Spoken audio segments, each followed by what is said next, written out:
It's just all very curious. Yeah. Agreed.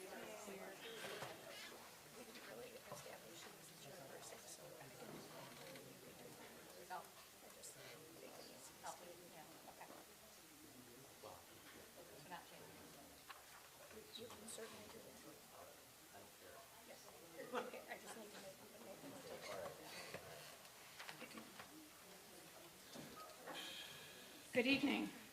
Welcome to the Raymond School District number 14 regular school board meeting on this Tuesday, April 22nd, 2025. This meeting is now called to order. It is 6:32 p.m. Please rise and say the Pledge of Allegiance with me. I pledge Allegiance to the flag of the United States of America and to the republic for which it stands, one nation, under God, indivisible, with liberty and justice for all.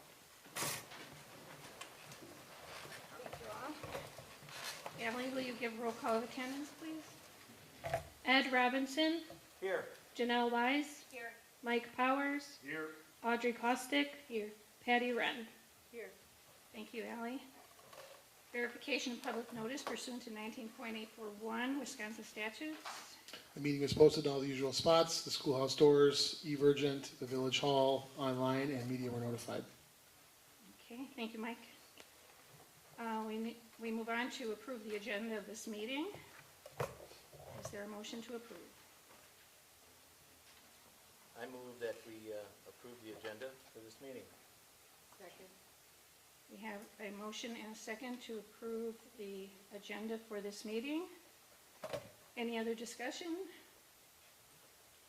All those in favor? Aye. Any opposed? Motion carries. We move on to the consent agenda. Before we go to a motion, there are some corrections in the minutes of the curriculum committee. Let me just find it here.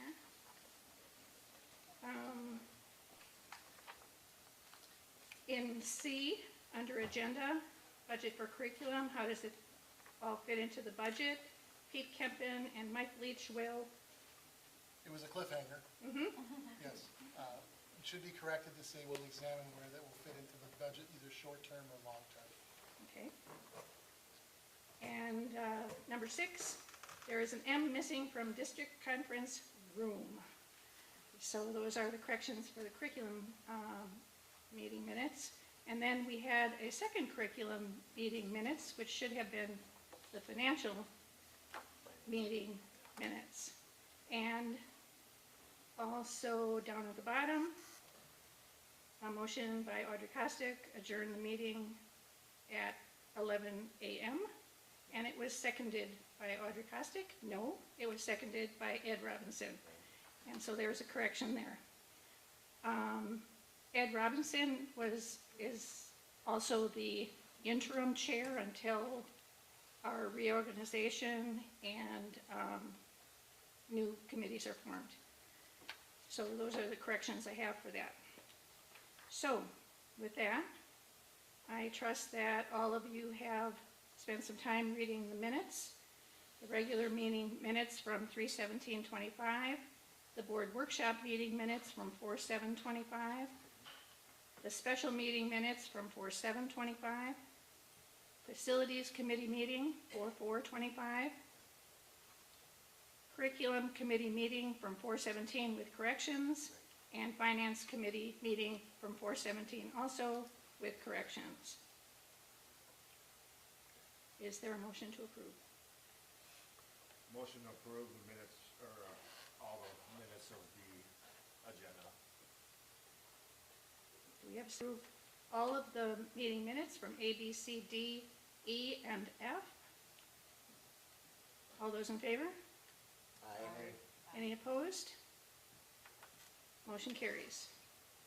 We move to business and finance. Financial report, Pete?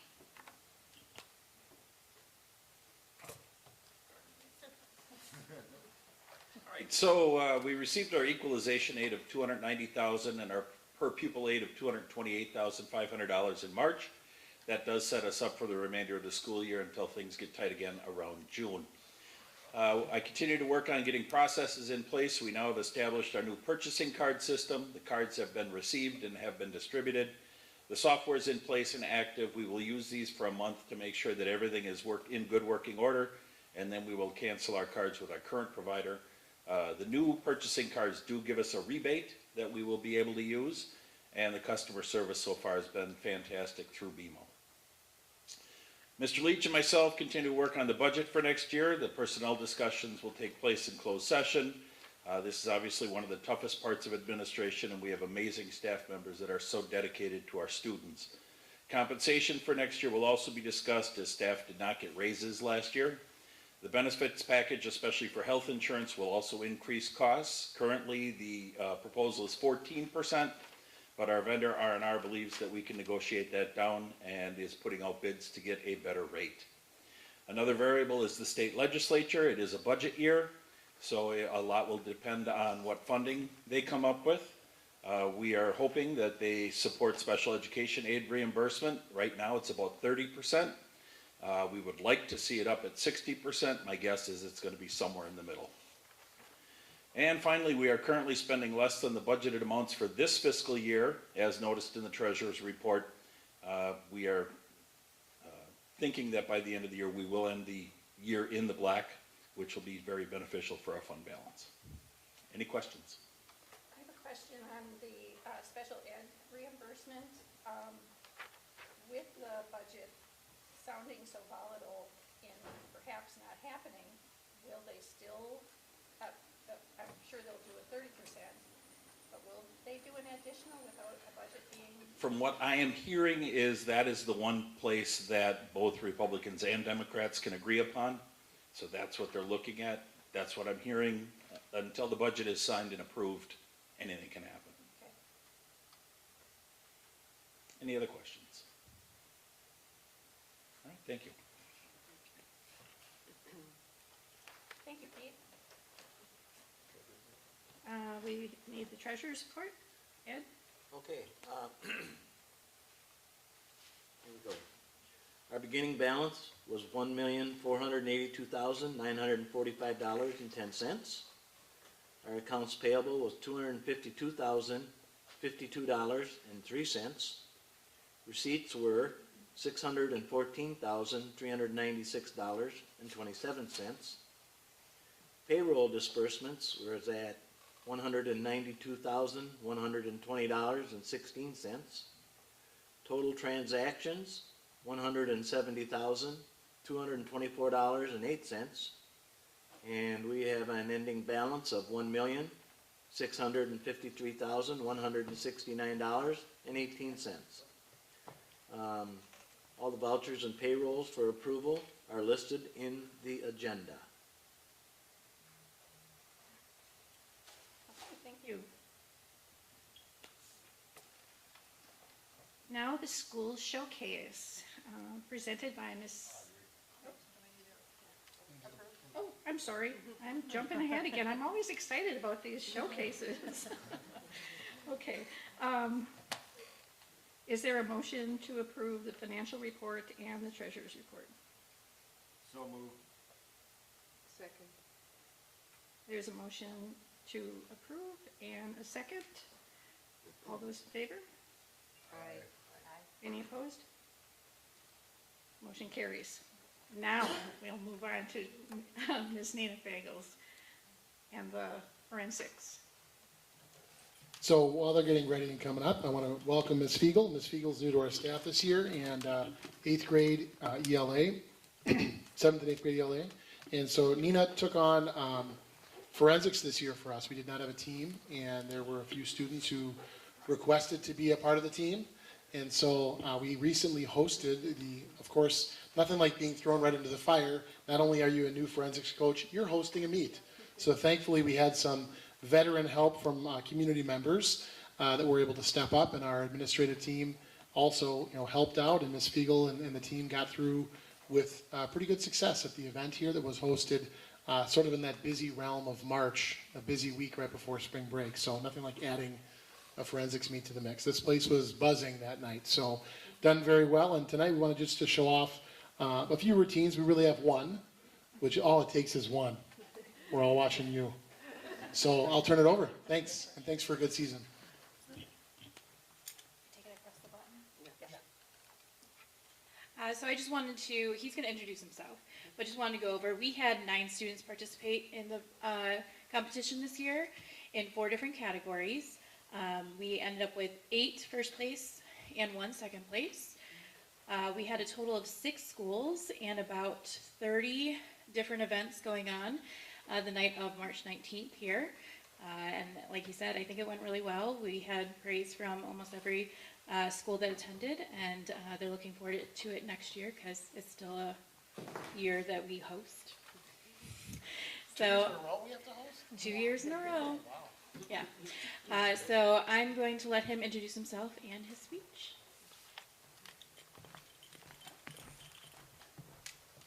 Hello, ladies and gentlemen. My name is Oscar Munoz, and I'm in 7th grade. Today we will be talking about something very important to me, and something very important from everyone's childhood, the imagination. Now, the imagination is what this whole argumentative speech is revolving around. We will be going over how I value the imagination, and how you should value it for yourself if you already don't. Now sit back, relax, and I will show you the amazing power of the imagination. The first point of view I want to show to you is how you might have lost your imagination, something I'm very fearful of. Now, I want you to take a moment to remember how much you used your imagination as a kid. I hope it was quite a bit. Did you know that when you use your imagination, your entire neurological network lights up, aka your entire brain benefits from using your imagination? So why not use it all the time? Let's label a few ways you can use your imagination in your regular day. Say if you're bored during work, what if you imagined your notepad came alive and talked to you about everything you write in it? Or if you're a construction worker, you could have a friendly chat with the crane you're operating. The possibilities are endless, even if you're bored at work or hard at work in a construction site. My second point of view is raise your hands if you ever had an imaginary friend when you were little. Now raise your hands if you enjoyed your imaginary friends when you were little. Now all of you should have kept all of your hands up, and I'm glad you did. Because, now do you want to know why? Because that's what imaginary friends are for. To bring joy and happiness to the creator of said imaginary friend. You see, I still have my imaginary friend, Narlo. He's a kid my age and my size. He's about 13 and 5'4". He is wearing a yellow shirt with the Lucky Block logo from the Mario Brothers. And last but not least, his stylish purple jeans. You see, ladies and gentlemen, I can't remember a single time I had an imaginary adventure without Narlo. Not one. So that to me proves something. And that something is how important imaginary friends can be. Now I've done some research, and a rough average of 50% of the world has had an imaginary friend. That is half the global population. And half the global population is about 4 billion people. You heard me, 4 billion people. That is a lot of people. Even though that is a lot of people, I still don't think that is enough. Do you want to know why? I don't think, because I think the world should have an imaginary friend. I think the whole world should have an imaginary friend. Imagine all of that joy you felt with yours brought to the whole world. Now, last but not least, my third point of view. I know some will take this speech for granted and try what I've said, but not try hard at all. So if you want the power of the imagination to really take full effect, I need you to give me at least 7.5 out of 10 effort. I think that is pretty easy, and especially for how great the imagination is. If you're not convinced yet, let me describe you the imagination is like. It's as if your own creativity is taking over the world around you. It shifts things, molds things into whatever you want. You're surrounded by your own creativity, and let me tell you, the experience is exhilarating. Now, ladies and gentlemen, that concludes this persuasive speech. I hope I really reached you about how important the imagination is. I also hope you'll think about how to use your imagination in your everyday activities.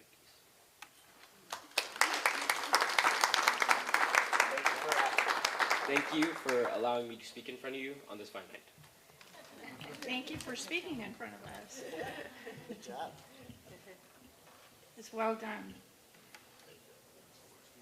I And, you know, Raymond offers a lot of different clubs and experiences, not just athletics. And so it's wonderful to have kids that step up and compete and do a great job. So one more round of applause for our brave students who are presenting last week. When was the last time we had a forensics Meet program, I guess? program. Before COVID. Yeah, a couple years ago, I think. 2 years ago. 2 years ago? Yeah, a couple years ago. Okay, all right, well, So- glad it's back. Yeah, absolutely.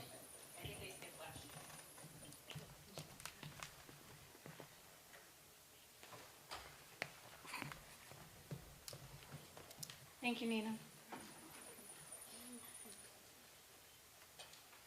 So we will move on to the public portion of the meeting, but prior to starting this, I would like to read the policy that goes with public comment at board meetings. 0167.3 says this: the board recognizes the value of public comment on educational issues and the importance of allowing members of the public to express themselves on district matters. Any person or group who would like to have an item put on the agenda shall submit the request to the district administrator no later than 5 business days prior to the meeting and include name, address of the participant, group affiliation, and if appropriate, if and when appropriate, topic to be discussed. Such request shall be subject to the recommendation of the district administrator and the approval of the board president. Public comment section of the meeting. To permit fair and orderly public expression, the board may provide a period for public comment at every regular meeting of the board and publish rules to govern such comment in board meetings. The presiding officer of each board meeting at which public comment is permitted shall administer the rules of the board for its conduct. The presiding officer shall be guided by the following rules. A, public comment shall be permitted as indicated on the order of business. B, anyone having a legitimate interest in the actions of the board may participate during the public portion of the meeting. C, participants must be recognized by the presiding officer and will be requested to preface their comments by an announcement of their name, address, and group affiliation if and when appropriate. Each statement made by the participant shall be limited to 2 minutes duration. No participant may speak more than once on the same topic unless all others who wish to speak on that topic have been heard. Participants shall direct all comments to the board and not to staff or other participants. Participants shall address only topics within the legitimate jurisdiction of the board. The portion of the meeting during which the comment of the public is invited shall be limited to 20 minutes unless extended by vote of the board. The board may authorize the administration to arrange for the recording, filming, photographing, broadcasting, or live streaming of open sessions of board meetings. Signage, banners, or other material which impedes any person's view of the proceedings, including a board member's view, shall be relocated so as not to obstruct views.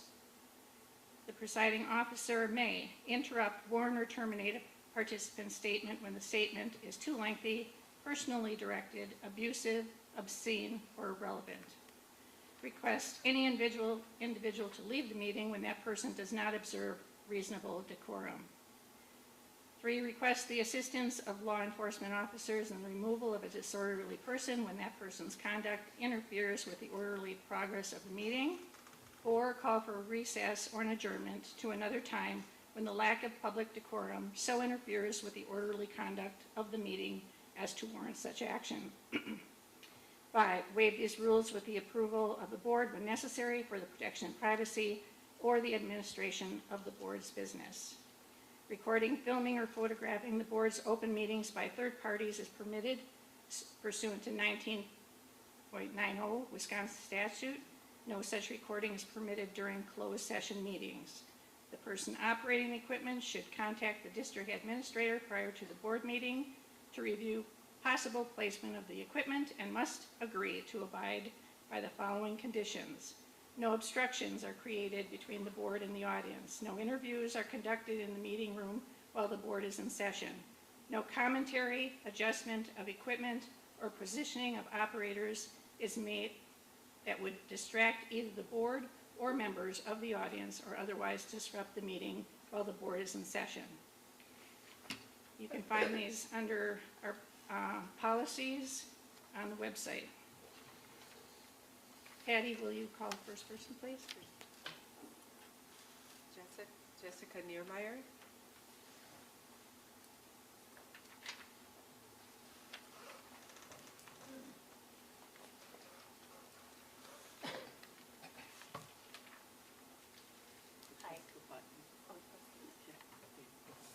Hi, I'm Jessica Niermeyer, in case you don't know.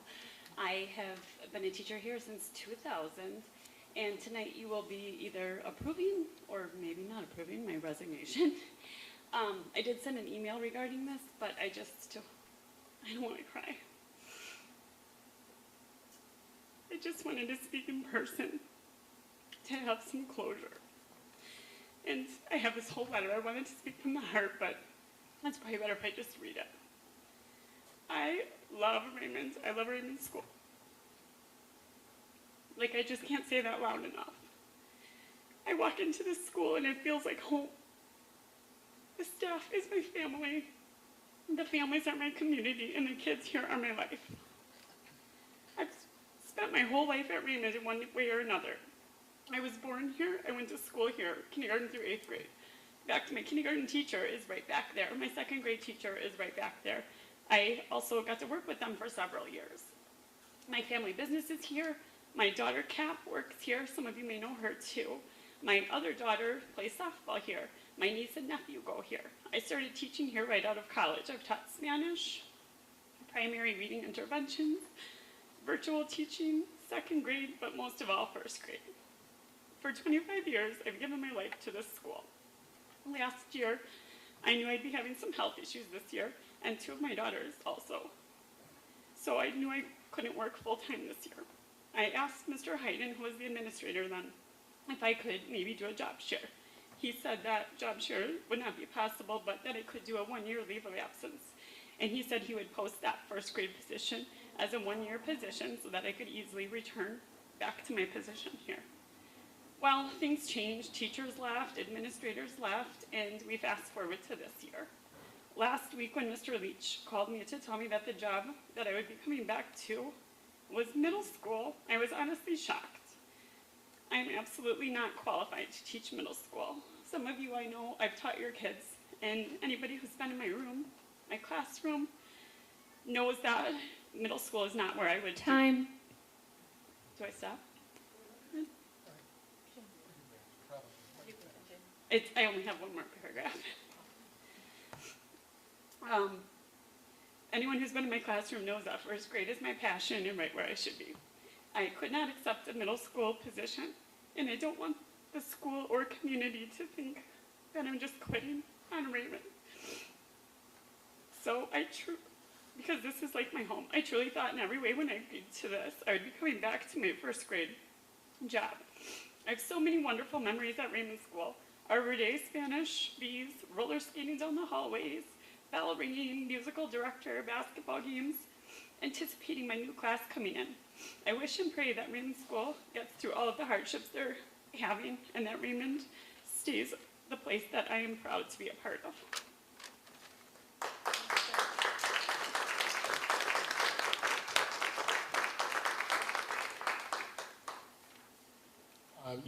If I could just say a few words related to that. Ms. Niemeyer has been great and professional through the process of this year. I didn't get a chance to work with you directly, but as we're facing tonight, and you're going to hear in our meeting throughout the night, there's a lot of extremely challenging decisions that have to be made, and Raymond will look different next year than it ever has based on those changes. So we made the offer of your position where we have a position, and I know that that's hard.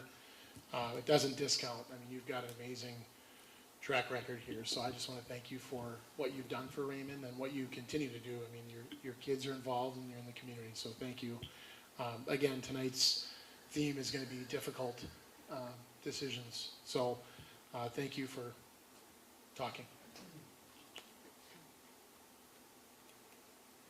Nancy Nancy Lucas.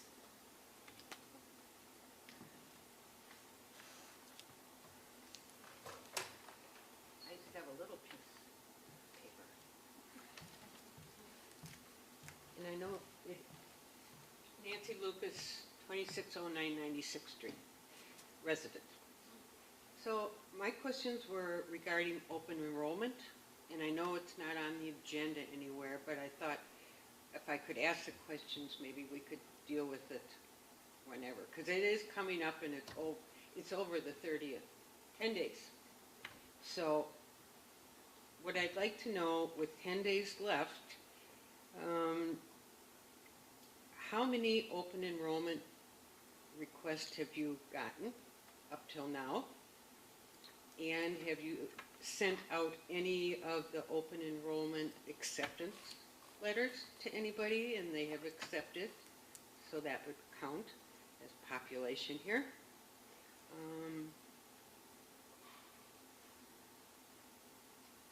And with this special ed, really with the governor pushing it to go to 60,000, I'm wondering if the board would consider opening some of these open enrollments to special ed, because that money is a lot of money, $60,000 per student.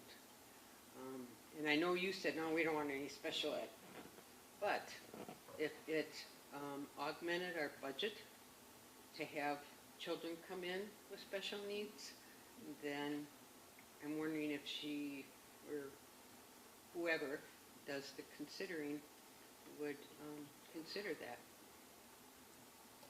And let's see. After the 8th grade leaves, I'm asking how many open enrollments we have. And did we have any kids leave this year at all enrolled out? That's all. I just like some answers. But normally we don't engage, but I think you asked some questions I can definitely answer. There's a few I'm going to have to dig on a little bit, but first off, we have 54 applications that have come in to date. I don't know off the top of my head which grade levels. They're all over the map. We cannot legally offer acceptance letters until after open enrollment is over. 10 days. So, 10 days. correct, but I can't offer anything to them now. Yeah. We have to wait Right. until it's over to offer, and then they can accept, and they have a period until June to accept. So it's kind of that month of Waiting. them determining.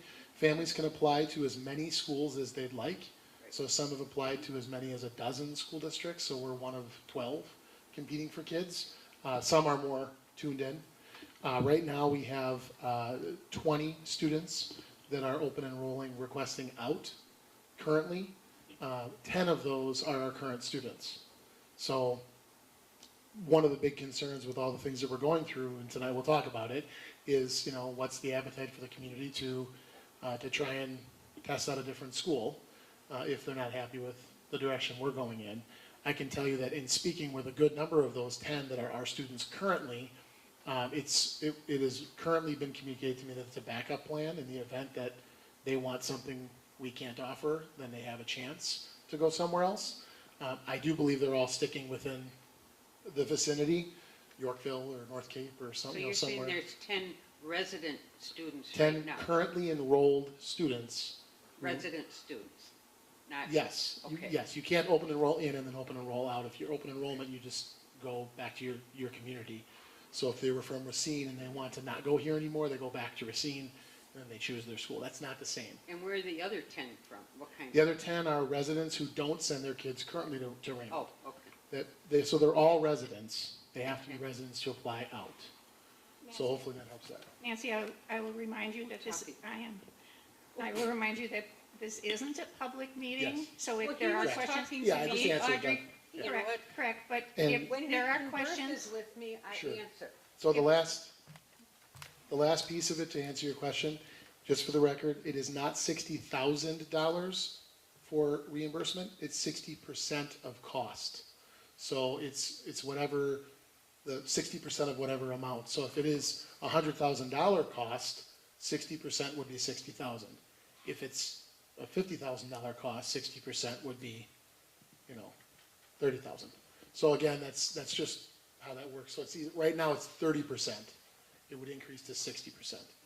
So, and I can answer the other questions later.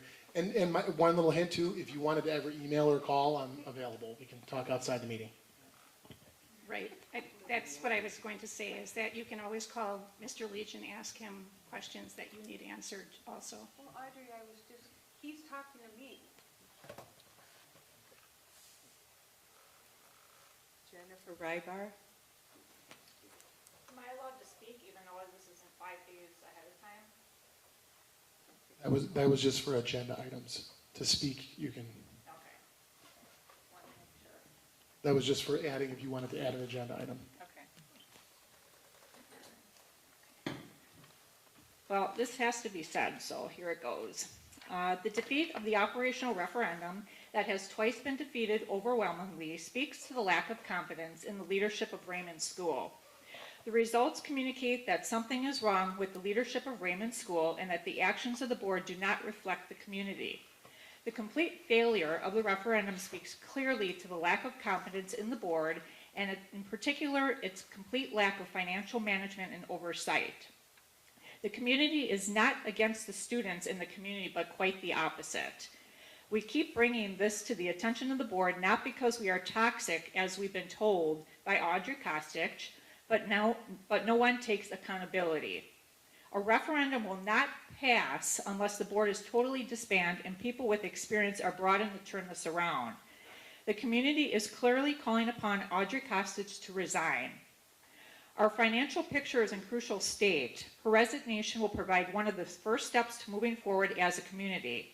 It is also appropriate for the Board of Education to do their part to contribute to solving the financial crisis. All board members bear responsibility for their financial management and should surrender their salaries back to the school to contribute toward a resolution that would move this community forward. This board has already asked teachers to sacrifice.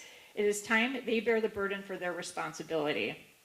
3 previous board members with over 30 years of experience tried to help, but no one wanted to listen, seek help, or never reached out, which could have been offered to the board that had no experience. We have lost a good number of teachers that have been here for years, as students as well, who deserve to be in their own community school. And they will continue to leave because of the board's neglect and accountability. I hope that the new board members learn from the mistakes and mismanagement of these individuals so Raymond may finally begin to heal and regain once it was.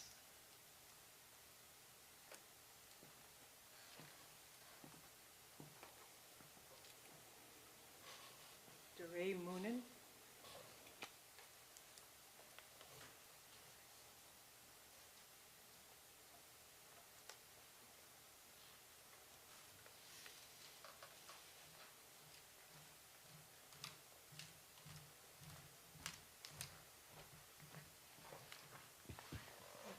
I'd like to address Ed. At the finance meeting last week, you stated that you would not micromanage what was spent each month. So who is the person who's supposed to manage that? You questioned why the large amounts of money were being approved as expenditures, and you didn't know it was for the 3 kids for special ed. Since you're the treasurer, you approved over $175,000 since you got on this board to those 3 children, and you didn't even know it. And I'm wondering, do you even look at the packet? Do you understand, and do you understand what's being done? Because if you looked at the packet this time, you would have redacted the fact that in that packet, the 3 students who are special ed kids are listed there, and that it cannot happen. You cannot put children's privacy, you violated the children's privacy, and you've opened yourself up to a lawsuit. Audrey, you have stated that in the last 5 years, you only looked at the audit once. To me, that's just unconscionable. The board members sitting behind me have read every one of those packets every year for all the years they were on and after. Next year, the audit's not going to be any better because of the fact that we have no accountability as to the repayment of the loan in August. It was due in August by law. It had to be repaid in November. It wasn't repaid. You guys barely started looking at it.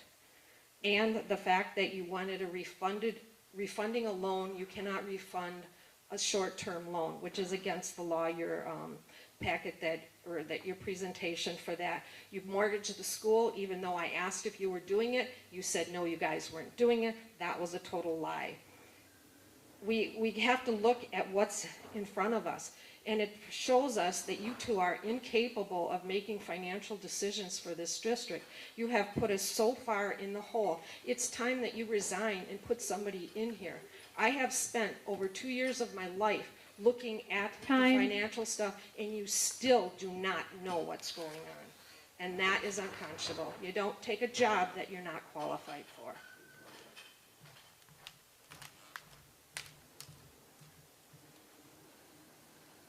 Ran.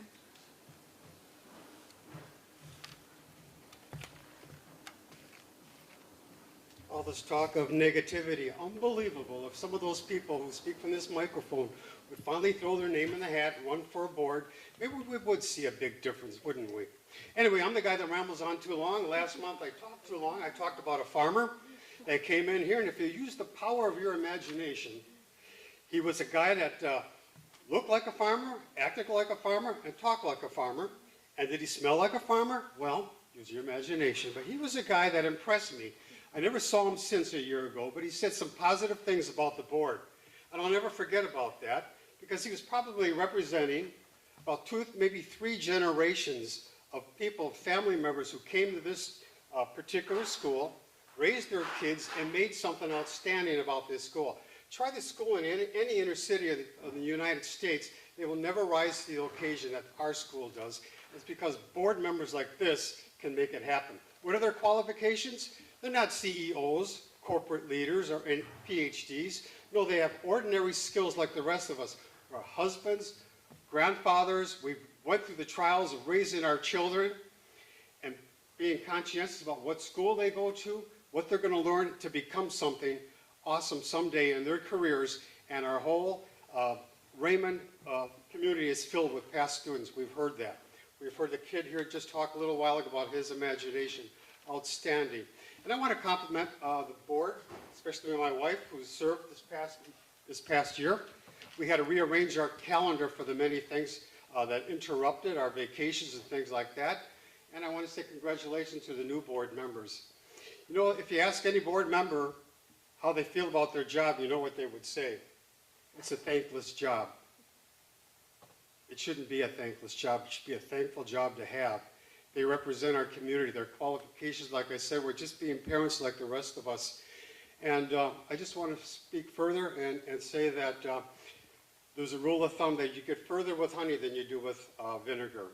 And I think a little compliment sometimes goes a long way, especially in sports. When a student is lacking in the skills, you compliment that student, you get behind them, they will rise to the occasion. I believe our board is capable of doing that as well. All right, thank you.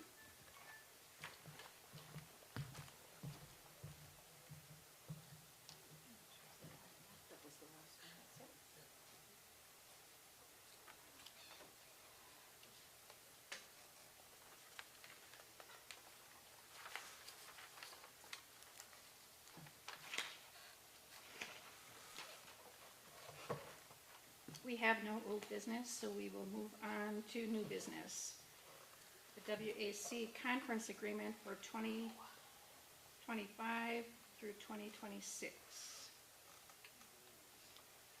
We are members of the WAC conference. We have been for a while, and this is just the standard renewal for the 25-26 year for athletics and other conference events.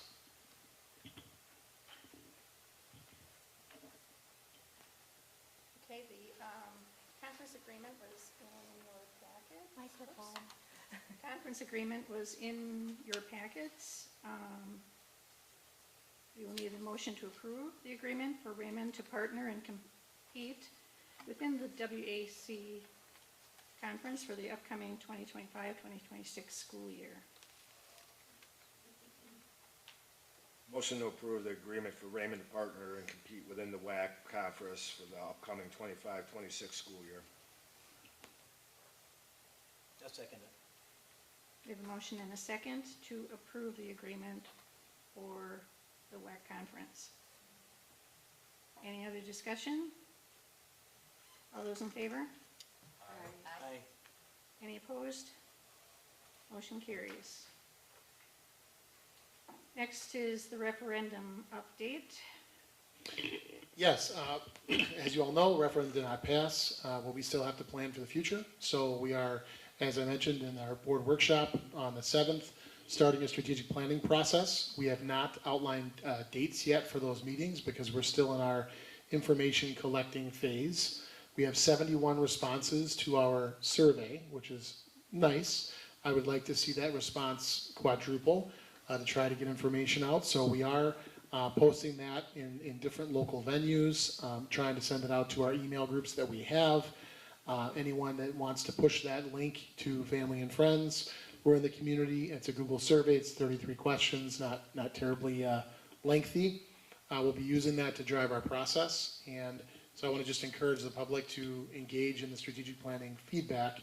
Once we have the information collected, we're closing the survey on the 15th of May. So until then, we're just still collecting. There will be dates determined and communicated out, probably at the next board meeting, that would engage the public in those discussions that would occur. And there's going to be an evening event and a Saturday morning event sometime in May, June, depending on when we can get availability and board and all those good things. We'll post those meetings accordingly because they're open meetings to everyone. So want to engage people because we need to figure out what is next for Raymond, what we look like in 1 year, 3 years, and even as far out as 5 years, because without that vision, I think it's tough to make some decisions in the short term. So we want and need the community input and certainly want to challenge ourselves to get as much feedback as we can. So that's the referendum update as it folds into the strategic plan. Thank you, Mike. Next, the curriculum approval. Social studies proposal for adoption into the 2025-26 school year. And Dana will take it from there. There we go. Okay. I did put some materials back here so anyone can look at them, what we're talking about, but basically, you go to the next slide. We embarked on this process of trying to update our very dated social studies curriculum materials, and we had a committee. Can everyone hear me? Do I need to? Yeah? If people are watching On the stream. Oh, yes. You can stand at your sliding desk. Thank you. This is how Miss Marty spends most of her days. Yes. Okay. We got our committee together and we decided what we thought would be good qualities of a curriculum or curricular materials. So we wanted alignment to the standards. We wanted comprehension coverage of all the different domains of social studies, which includes things like economics, geography, history, etc. We wanted fact-based content. We were looking for things without a lot of opinion, but that had accuracy and content to promote critical thinking and skills and with good assessments and then ease of use for teachers and kids.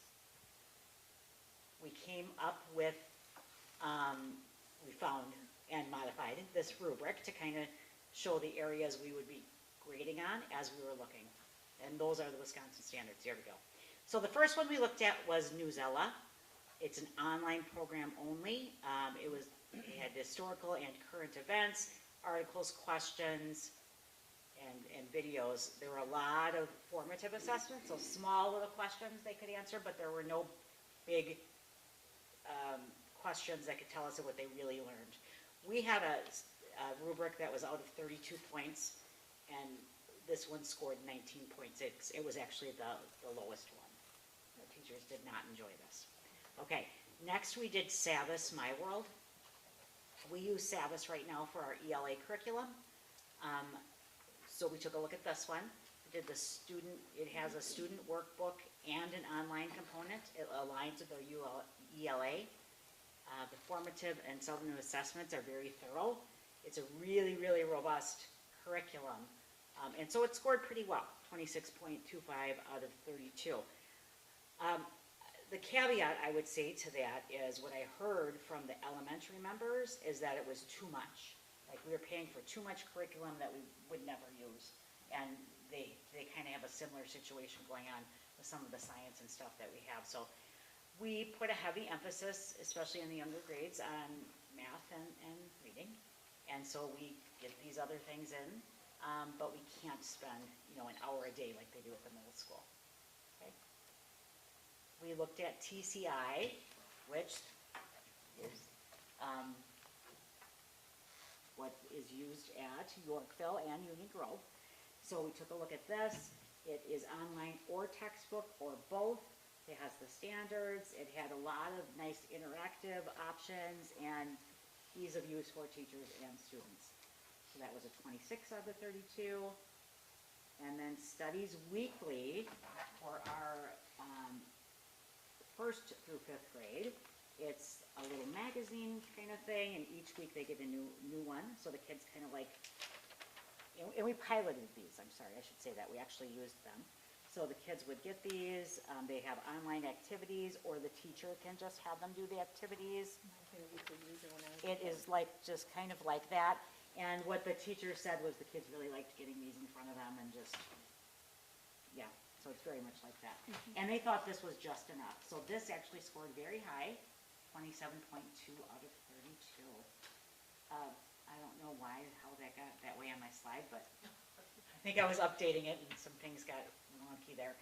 When you look at cost, there's an implementation, there's a cost of the lowest package they offer, and then there's cost over cycle, meaning in 7 years, this is what we would have to pay, because that is our thing. And if you look at that, Studies Weekly is pretty inexpensive. It's a very nice product. TCI, there are two ways to go. There's the digital only, or the digital and the textbook. And then Savvis is just very expensive, as well as Newsella. So our recommendation, and we talked this through a committee after we added everything up, we recommend Studies Weekly and then TCI. We would not pay all of this money right now, by the way. There is an upfront cost, and then, I don't know, Pete, can you tell us how that gets realized over time? As far as? I don't know, because I just threw you on the spot. When you purchase curriculum and they say it's for 6 years, you don't pay all 6 years up front. You have, An annual cost. yes. Yeah. You're just committing to the 6-year Correct. program. Yeah, and I was very conscientious,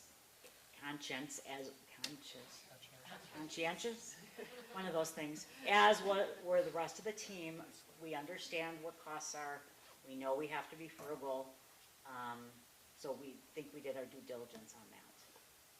Dana, when you say dated, when would have been the last time? I think 20 years. 20 years? Yeah. No.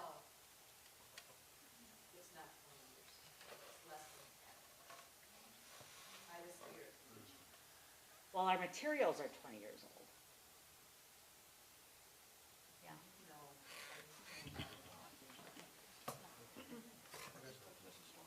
Okay, Okay, just curious. It's been Yeah. a while. all right. Go on. So the goal is to get current best practice instructional materials in front of Correct. teachers. Yep. And we really wanted this to be teacher-friendly, Kid-friendly. kid-friendly, assessment-friendly, obviously pocket-friendly in terms of cost.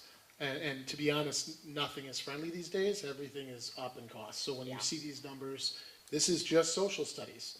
Try and do English language arts, or next year we'll be looking at math. And the numbers are pretty staggering. So when it comes to, this is one of the most important things we can do, which is support our teachers with the right tools, Right. for sure. And the kids. Okay, so we discussed this at the committee. You can go on to the next slide. And these are the committee members. So Kelly Johnson, Neil Jacobs, Jenna Dawson, Zoe Coop, Judy Radovich, and Melissa Weber. So we have a nice mix of veterans as well as newer teachers, and some teachers who've had experience in other places. Next slide. That's the last slide. So, we were just asking tonight that you go ahead and approve our recommendation to adopt this curriculum. And again, anyone who wants to look at it, I've got the samples back there, and this would be obviously starting for next school year with some training in probably August. Thank you.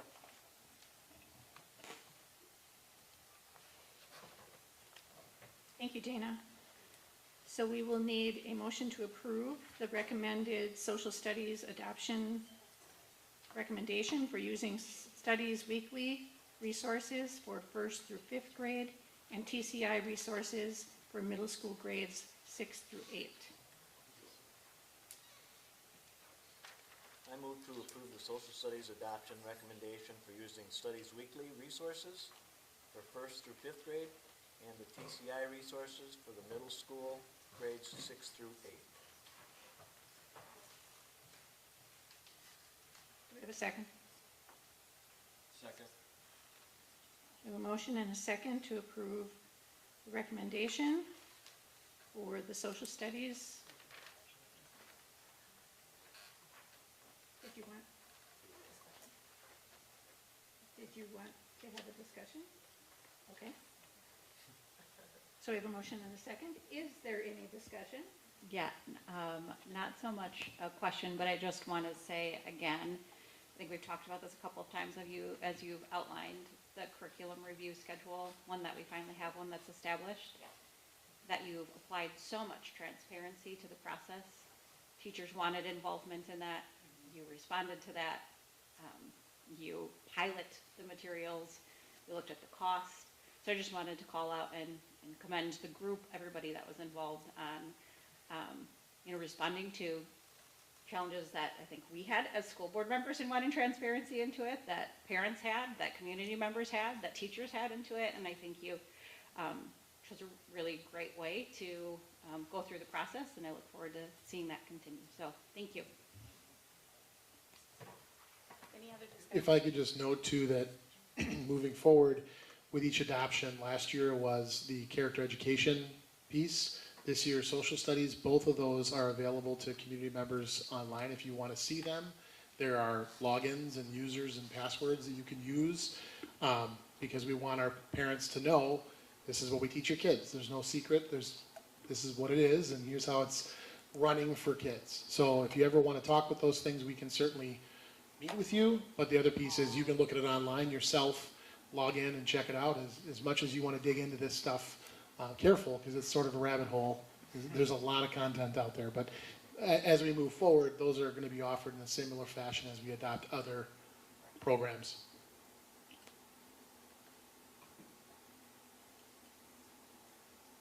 Okay.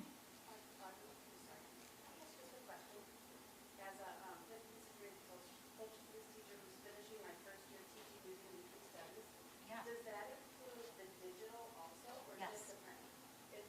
You're giving away. It's pretty cool, right? Yeah. So it's our first year, we're doing it K through, or first through fifth. Yep. And it's very interactive, so. Great. And it's proof that the newspaper is not dead. Yeah. Kids like to have a good paper in front of them, the smell.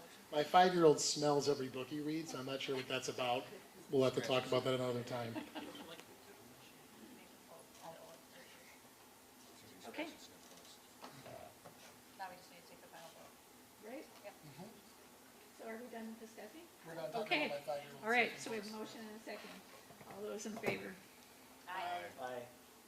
Any opposed? Motion carries. Next up is the calendar update with a change to semesters from trimesters Yes. due to a new schedule. With our new schedule for next year, because of what we have to do with budget reductions, we're moving away from the majority of our block scheduling and going back to shorter periods because we have more moving parts. So with doing that, the trimesters didn't align for electives and specials, and so we're moving to a semester schedule, which isn't, to most people they're going to go, you weren't already on that, semesters, and then that would mean that we're going to be reporting twice a year instead of on a trimester basis. We'll have semester grades with a quarterly first fall and spring conferences, and then semester and end of the year would have their summative report card that's provided to students. So it's a change. We don't want parents to wonder why they don't have a report card at maybe that trimester mark. It doesn't do anything to our number of days or length of our school day, none of that. It's just whether or not we balance the semesters. First semester's 85 days, second semester's 90, with the way that the holiday break falls next year. It's like a 2-week extravaganza around the Christmas holiday. So that's just what's being done. We wanted to make sure we were upfront with that. The new calendar is published and online and available to anyone who'd like to see it. It shouldn't impact your spring break plans or any of those plans that have already been booked. Just a matter of when we give out report cards and how we're doing that next year.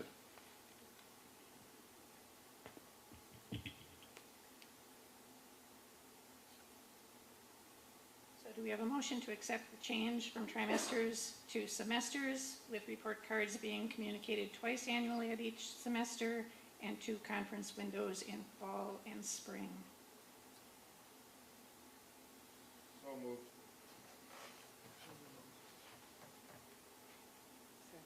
Okay, we have a motion and a second. Is there any discussion? You sure? Okay. All those in favor? Aye. Any opposed? Motion carries. We now move to resignations. So tonight, it's a pretty heavy night. It's been a hard week around here. It's only Tuesday, but it's been a hard, if you go back 7 days, lots of conversations and kind of the fallout from decisions that have been communicated for a very long time. I want to start with, nothing I'm saying tonight should be a surprise to anyone. I've been crystal clear through the entire referendum process that there will be cuts and they will have to happen for next year. And I can also tell you that when people email me with suggestions, it's appreciated. But usually when they end with, this better not affect kids, I'm not going to lie to you. I'm not going to write back and say, you're right, this won't affect kids. Every decision that is made tonight will impact kids negatively. Period. End of story. That's it. So when I talk about the cuts, these are people. You heard one tonight that spoke very eloquently from the heart. Every single person in my office, let's just say there's been a lot of Kleenex boxes. Some of them are mine, some of them are theirs. But it's hard because, again, we have to be budget conscious. So with that said, there's sort of a combination of things that are happening, and this resignation portion represents the first part, meaning that there are a group of people who have resigned their position. I want to be crystal clear that none of these are for performance reasons. These are for budgetary reasons. So with that said, tonight we're recommending the acceptance of resignations from a cluster of people. One is Ms. Niermeyer, whom you heard from in public comment, and again I want to thank her for all that she has done the past 24 years, but there's not a lot of places to put someone when there aren't a lot of places because of reductions and alterations to schedule. Secondly, we have Carrie Peterson, who started working here this fall, has done a tremendous job, but she got a job offer that gave her a number that we simply can't hit. She's one of our teacher aides and has done an excellent job, and she put in her 2 weeks notice last week. So we will be putting her name in there for reductions. Tonight's reductions are teaching reductions based on state statute. Next month, we will have additional discussions about support staff or hourly staff that might be affected. There's not a statute around those positions, so you'll see teachers tonight as the large discussion. 3 additional staff members have resigned their positions due to budget, potential non-renewal coming. This is the preliminary notice of non-renewal was really this week, and then the 15th is when all of the non-renewals would be enacted. So Mr. Jacobs, Middle School Social Studies, Ms. Maddie Mirsky, Special Education, and Mrs. Rebecca Brockman, Dean of Students, have all resigned their position effective the end of school year per their contracts. I want to note that Mrs. Brockman actually offered her resignation as a solution because she's a professional and she felt like cutting teachers and only teachers wasn't the right thing to do. So she said, it's not the right time for me. And that's what the people at Raymond do because they care about Raymond. So thank you to Rebecca for falling on the sword, so to speak, and deciding to resign. So again, my recommendation is that we would as communicated here in this report. at this time.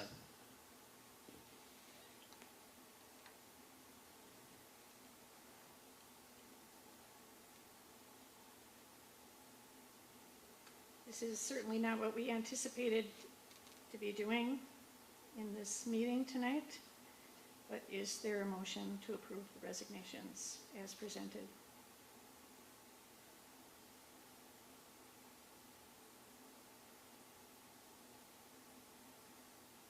I move to approve the resignations as listed.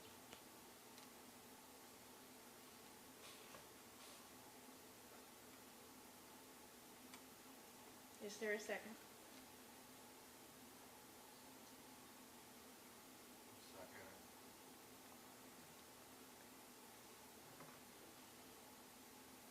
There's a motion and a second to approve the resignations as listed. Is there any discussion?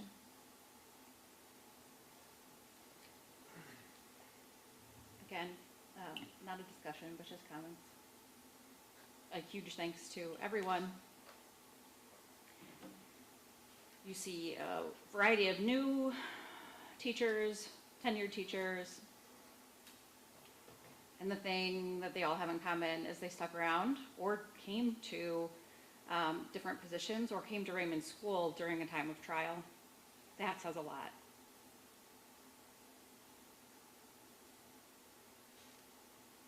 And then choosing to leave to ensure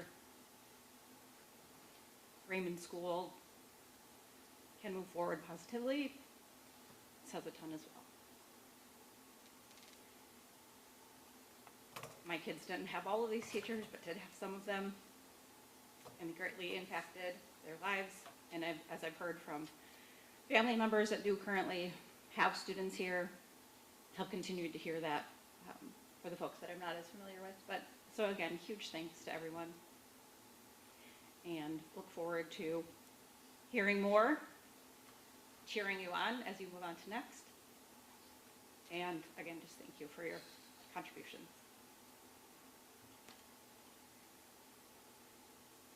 Anyone else? All those in favor? Aye. Any opposed? Aye. Motion carries.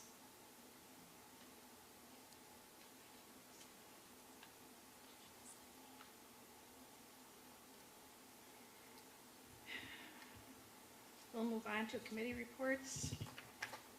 Facilities Committee, Ed?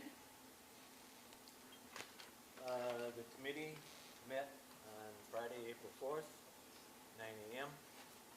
Here at the school in the district conference room. Can you put your mic on? Oh, sorry, thank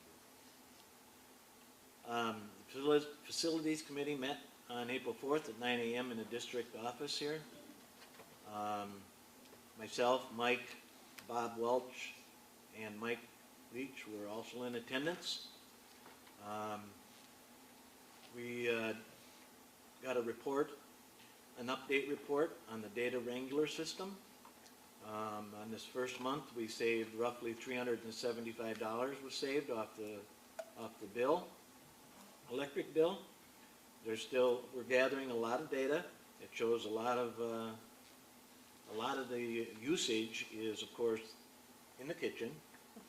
So we're focusing on that and possibly seeing if some of that those charges can go back to the consortium. I think most everyone knows that the consortium is made up of various schools, but we do the kitchen work here, and then it goes out to the other schools, and everybody pays into that.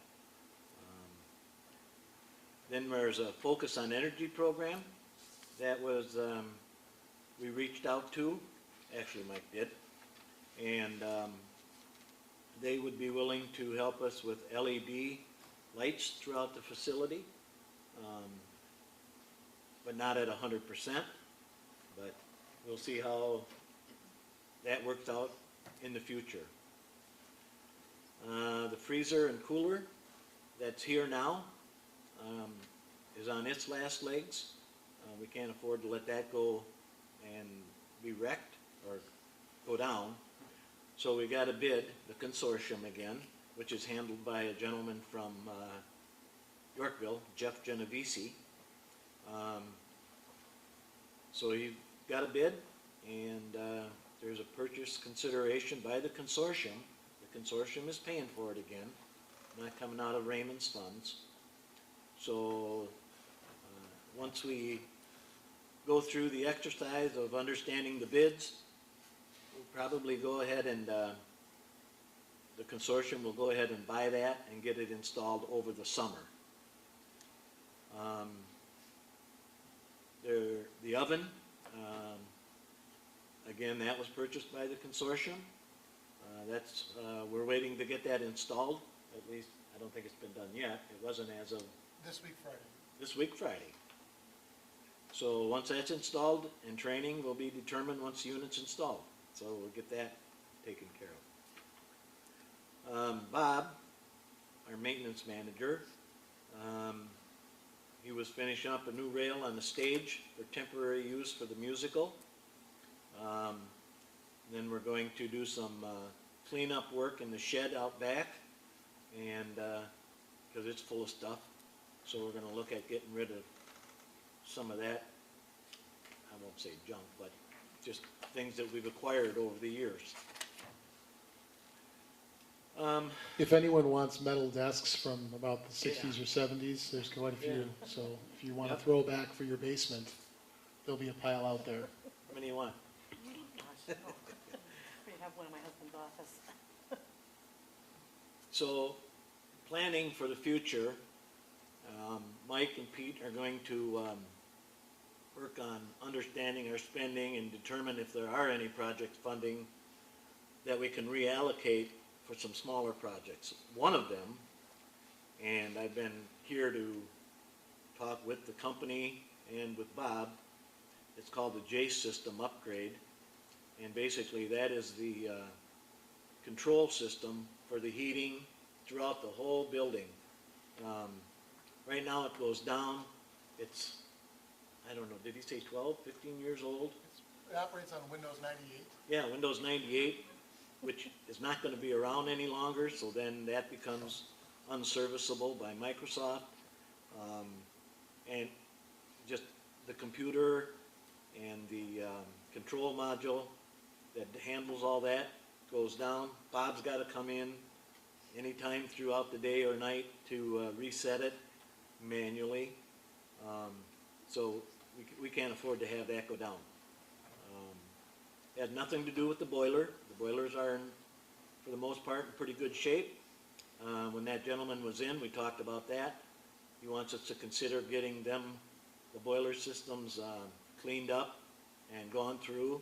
He said the boilers that we have, they're top-rate boilers. They're kind of bulletproof, he said, compared to the newer ones, but they need to be serviced.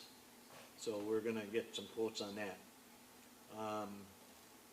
We were looking at a cabling project from E-Rate, which is the IT stuff throughout the school. There were matching funds out there of approximately, was it $70,000?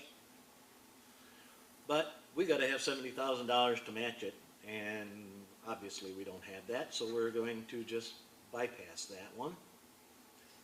We talked about the LED, once we understand the rebates and all of that. The bathroom floors, I think we've talked about this in the past. We redid 2 of them. They look great. I think they're still holding up great. But again, we're going to postpone them and wait till next year and possibly see if there's funds that might be, we got to take care of those things. I mean, if you go into those restrooms, they're disgusting.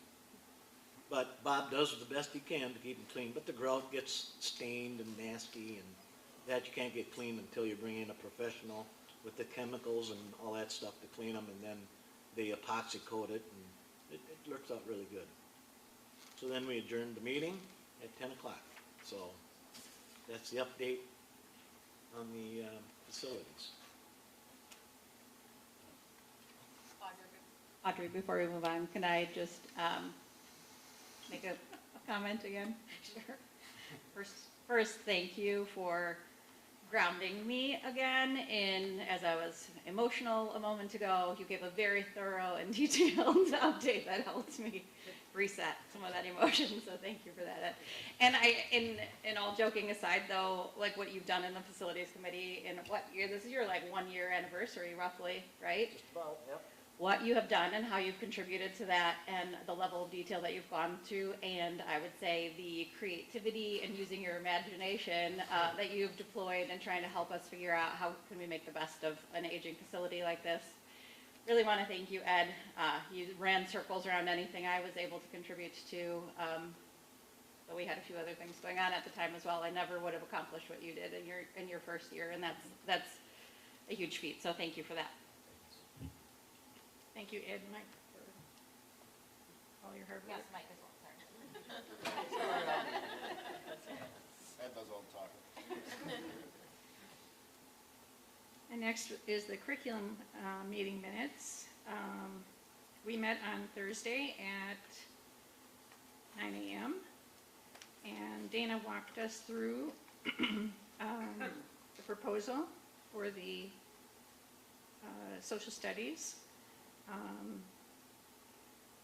The prior month we had looked at all the pilot programs and saw the rubric scores on them, and she was to come back with dollars, and so that is what she presented, and then Pete ran numbers and made the decision to do it's a 7-year or 6-year? 6-year package, okay. Our next up for curriculum will be math, and we will do the same thing with pilot programs. And that will be for next year. And this is the one where Pete and Mike were working on the budget. Yes. Next curriculum meeting is set for mid-July. And that is the curriculum meeting where we'll review the state standards for approval for the following board meeting. Okay, then we move on to the finance committee. Okay, I'll do that one. So, thanks. So we had a meeting again on Thursday, April 17th at 10 a.m., right after the facilities meeting, or whatever. Curriculum. Yeah, that was it. And at that meeting was me, Audrey, and Mike, and Pete was there as well.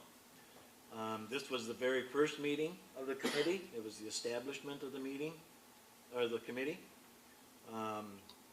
We want to do, what we want to do with this committee is meet prior to the board meeting so that we can review all expenditures, ask questions, get things clarified. Again, Pete went through a lot of things, as he had already done tonight, to get us up to speed on a few things. As he spoke tonight, the equalization aid, the P-card system, the budget work that has to be done, and cuts obviously. Talked about the special ed reimbursement, depending on what the state does with that, whether they up it or not. Talked about one of the things that I've always asked for, and Pete and Mike both have stepped up to the plate, is we have a budget, we have a forecast, how are we doing against our budget each month, and where we're at percentage-wise as part of the budget, and so we're reporting on that. And as Pete already said, we're in line with our budget, we're doing better than our budget, but we're only partway through the year, so we can start monitoring that in a better state and make sure that, you know, everybody's on board. And again, we asked questions about certain things, and we were answered. So it was a good meeting. Again, we examined the checks and accounts payable. Talked about health insurance. Of course, that's always a wonderful discussion. The initial offer came in at 14%, as Pete said. Hopefully, we're going to try to do better. I've asked that, well, I ask a lot of stupid questions. Well, I don't think they're stupid. No such thing as a stupid question. But, you know, are there other creative methods to take care of our health insurance? I know that Waterford is a self-funding program, but you got to have $1 million to get started with something like that. Can we go with an overall district type of health insurance, including like Union Grove High School and all of the feeder schools? Those are something that we are going to start looking at. Whether we can do that or not, no guarantees. It's just a question. We got to ask it, and we got to see what can come of that. And then we talked about staff compensation. Nobody got a raise last year. It's only fair, I think, people get something. So we got 2% in the budget for this next year. So we have a next meeting in middle of May. So that's it. Yep, that's it. Okay, thank you, Ed. Administrative reports. Mr. Leach. As I mentioned, it's been a tough week, but that's coming off the heels of a pretty awesome week when we had just this place buzzing with lots of life. We started with a PTO auction on Sunday and just carried it through a week of awesome. Lots of people around, and the PTO auction was a huge success. We went away from the spaghetti dinner theme to pulled pork and other good food, and very well attended. Hundreds of people here. Great to see all the baskets. A lot of you in this room were there. PTO did a great job. They raised an overall of $43,000, which is remarkable. That's before they cut off their costs and things. I'm not sure where the bottom line ended with that. I think, again, high 30s. Huge amount of money. Now we're talking about opportunities for them to utilize that money to impact our school through PTO donations. The playground is a discussion. A street sign is a discussion to try to have a better marquee. Again, there's lots of good options out there. So thanks to the PTO for that. Musical, unbelievable. I've been a part of a lot of musicals, mostly at high school because my last 7 years were in high school. This was high school quality. This was really done well. Holy cow. Just the whole thing was impressive. To not have a stage and pull off a musical is, from the outside looking in, pretty awesome. And to do it really on a dime, to the point where I'm told preliminarily that the net of ticket sales was over $10,000, and there's about a $5,000 spend, so we're looking at a profit of about $5,000. It's been a while since I've seen any musical, let alone one of ours, run a profit like that. Usually they're break even, if not a little loss. Where I came from, they ran them at a loss, but that's just part of what the Community Service Fund covered from a Fund 80. We'll talk about that in the fall. So the idea here is they did a great job. The musical was awesome. So thank you, Mrs. Walsh. Thank you to staff that helped. Just really outstanding.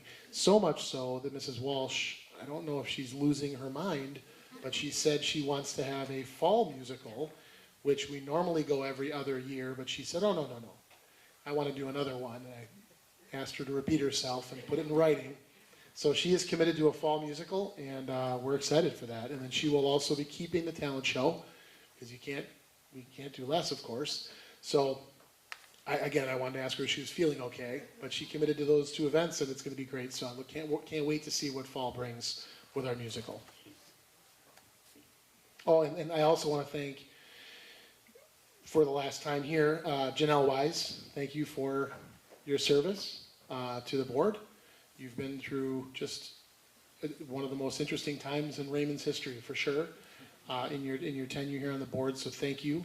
And Patty Wren, stepping up just in the nick of time, and you know, as your husband said, shifting your life around to do something you probably never thought you'd do.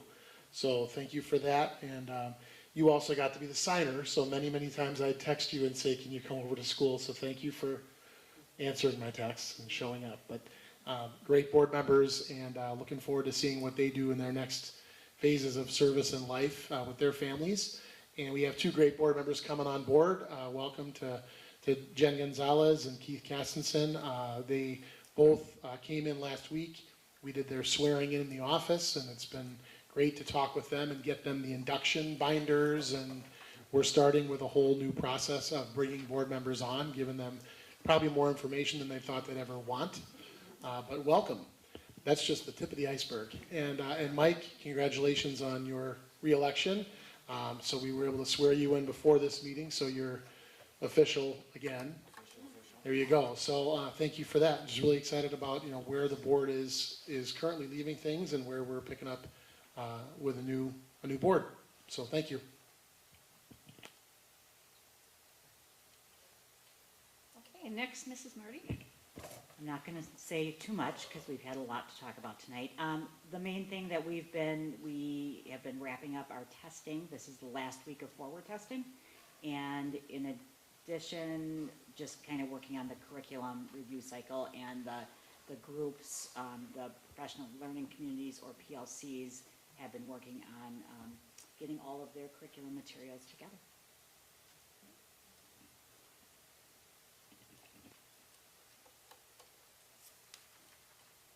Mrs. Brockman. I just have a couple of events and things that I want to recognize that happened last month.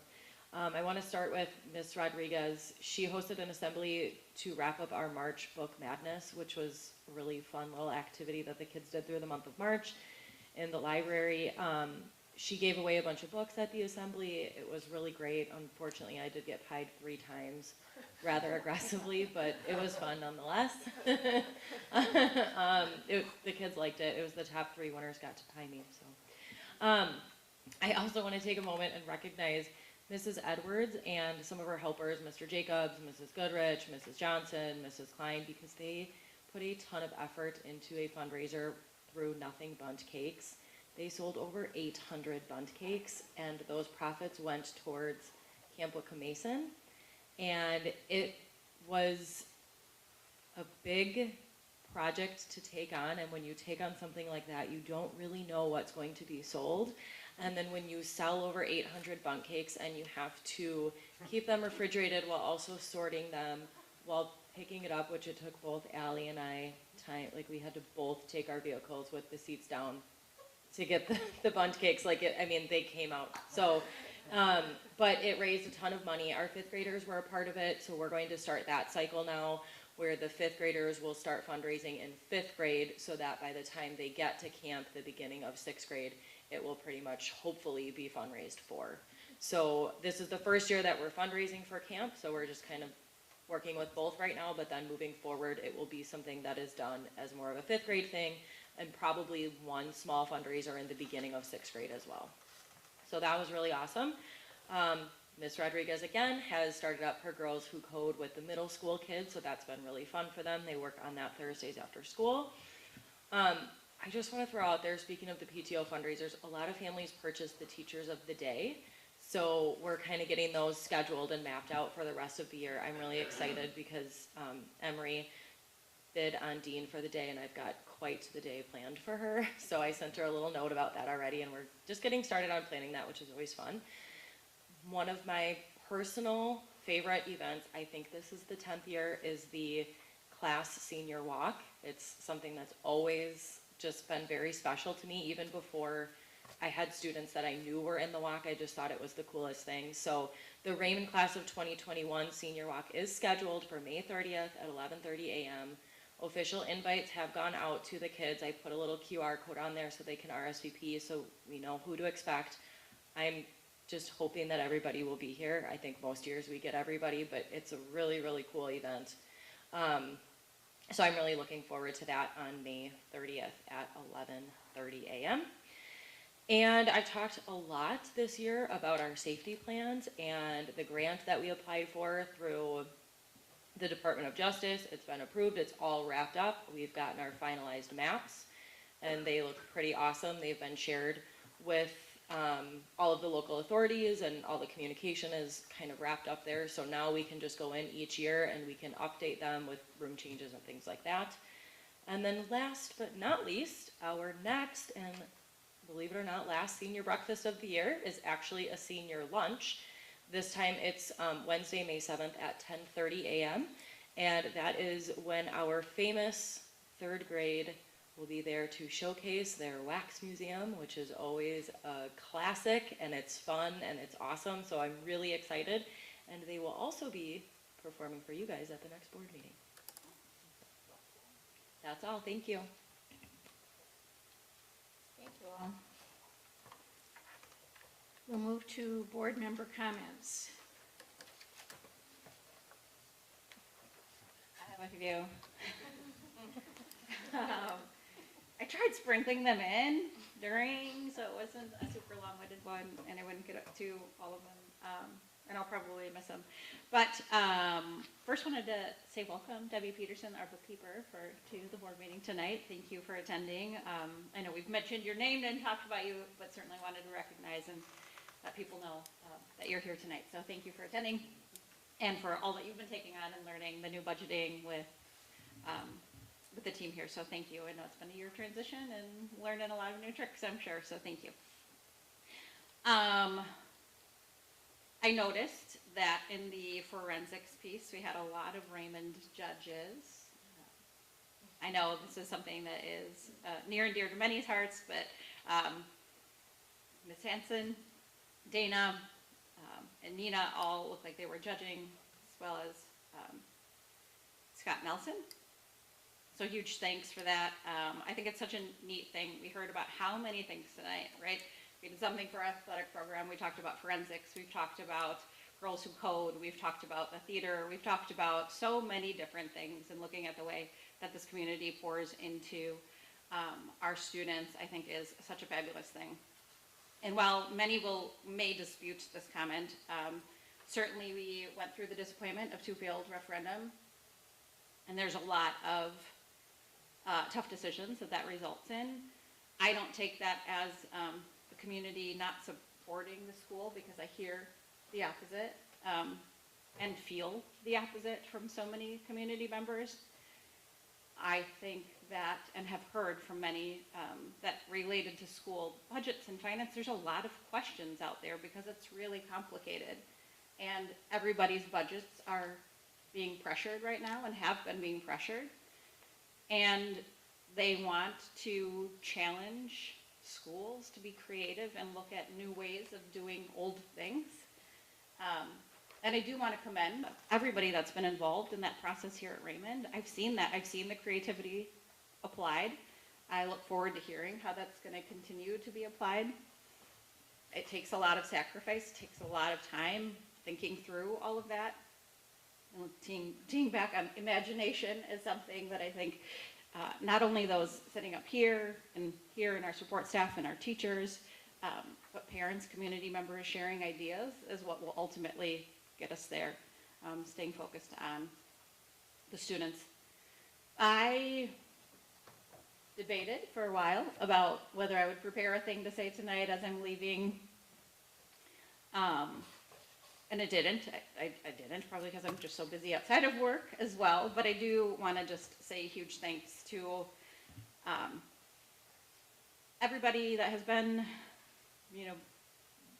walking alongside me through all of this, to the board members that I've served with, some still present, some not, for the community members that were willing to talk, that didn't necessarily see eye to eye with me and showed up at my house to talk about how we could move forward together. As I thought about what I would say in a moment like this, the thing that kept coming back into my mind was all good things must come to an end. Now I know that might be highly debatable, and some of you would curse me for saying, one, why would you call that a good thing? And Janelle, certainly you have not been a good thing for Raymond School. And I'll take that. I'll take that feedback. But it was a good thing. For me, I grew, I learned. I made new friends. I learned how to communicate differently. I learned how to respect different opinions. I learned a ton about our education system, which was a goal of mine, right, in coming here. I think we've seen a lot of positive improvements in the time, and I think we're set up for a lot more of those moments going forward. Tough times cause people to rally together, and I think we saw that with our staff and our students. We saw that in our results. There's so many positive things going on around here. It doesn't mean everything's perfect. We haven't figured it all out. And we never will. But finding a way to work together, I think, trying to set aside some of our differences and coming to the table to have healthy discussion, I think is one of the things that we're starting to see ourselves turn a leaf on, and I hope that that continues. I look forward to sitting in the audience and attending meetings on occasion. I was gonna skip next month because I've had so many, but now you mentioned the wax museum, so now I don't know what to do about that, but we'll see. So to those that I served with, those that voted for me twice to be here and continue to serve through a recall that I never saw coming. But appreciated that it helped, you know, draw my voice out a bit more and show up differently and encourage us as a board to also show up differently and communicate and connect differently with the community. I have to say huge thanks to my family. They've been my rock. My kids drove by signs that said a lot of things. They attended school here while all of this was going on. My husband showed up to almost every meeting. Only reason he's not here tonight is because I had to miss my son's high school game, and he was there with them where he needed to be. But huge thanks.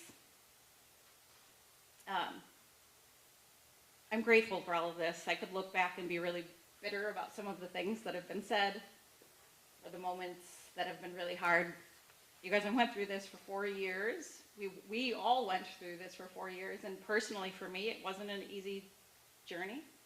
Having my parents living with me, my father in hospice for 6 months living at my house and passing away days before we had hours and hours worth of hearings. Like, this hasn't been easy. And so I'm just gonna challenge you that as people are sitting up here, and genuinely, I will donate my money back. I've said that multiple times. We do show up, we do give our money back in many ways, but the amount of hours and the amount of time that these people put in and sacrifice their lives, special moments in their lives, they're going through stuff too. They're humans just like everybody else. So maybe just like, I'm gonna encourage everybody to show up with a little bit of grace in their tone, not assuming the worst of everybody. We all want the right thing for Raymond students. We want them to receive the best education possible. And to the new board members, I'm here. If you ever have a question or have a moment, or you need a moment, I'm here. I will support and helping you on board in any way that I can. But just want to encourage you, hold your head high. Stay true to that. And I imagine at some point as you leave the board, you can look back on it in a positive way like I am. That's it.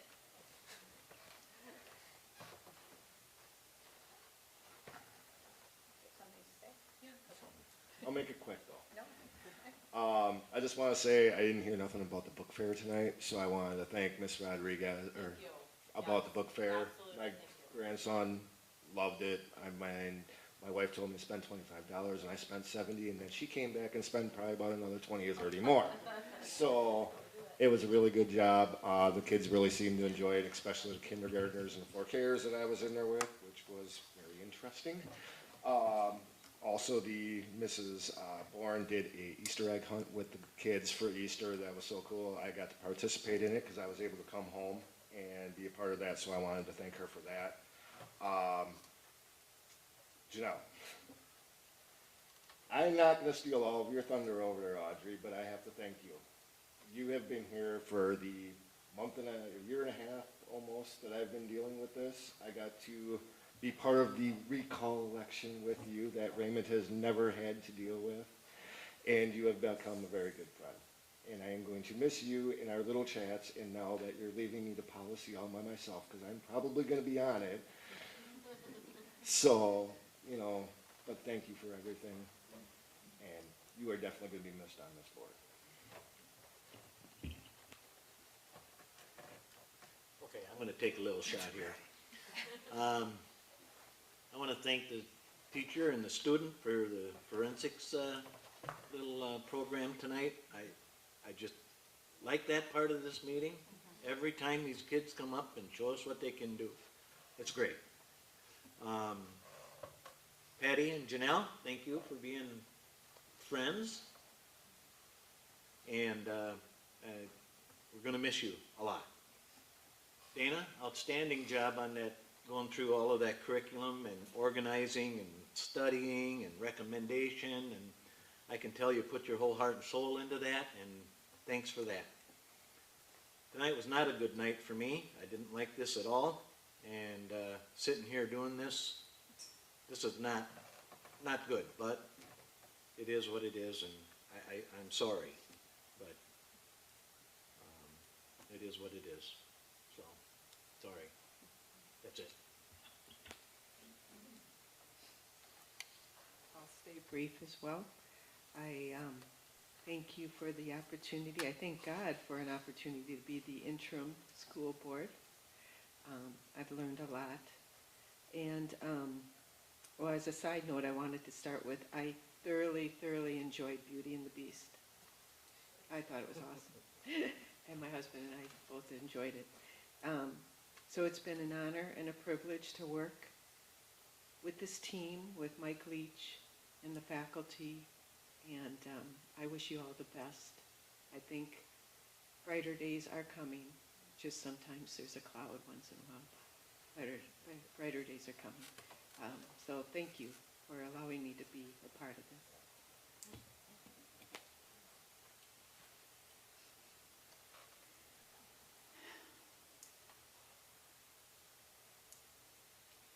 Decisions made in business are never easy, especially when you come to a realization you need to downsize. There's so much more than what's best for the bottom line. Emotions are inevitable and unavoidable, especially when friendships are involved. This has not been easy, but most difficult. We here at Raymond will always strive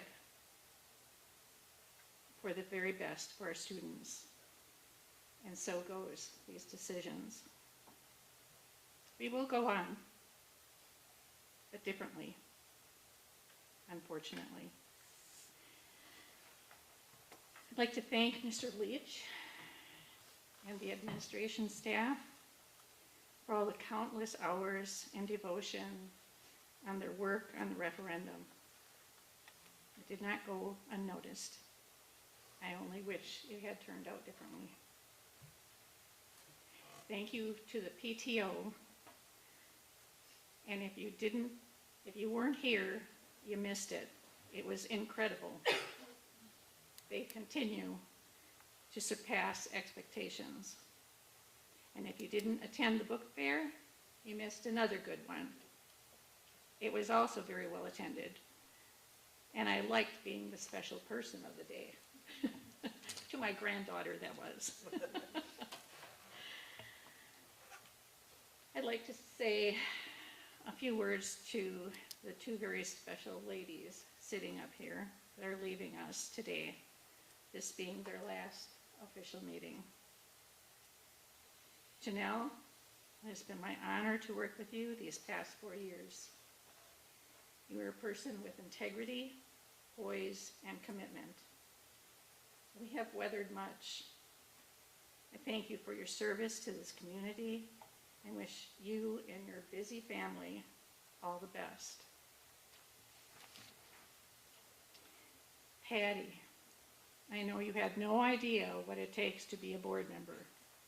but you willingly stepped up to fill a vacant seat. Thank you for your grace, patience, and conviction this past 11 months. It was my privilege to get to know you. I think I speak on behalf of the board by saying thanks from the bottom of our hearts. God bless you both as you go forth.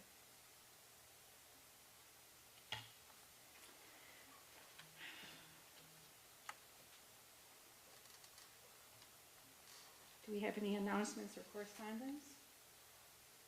No?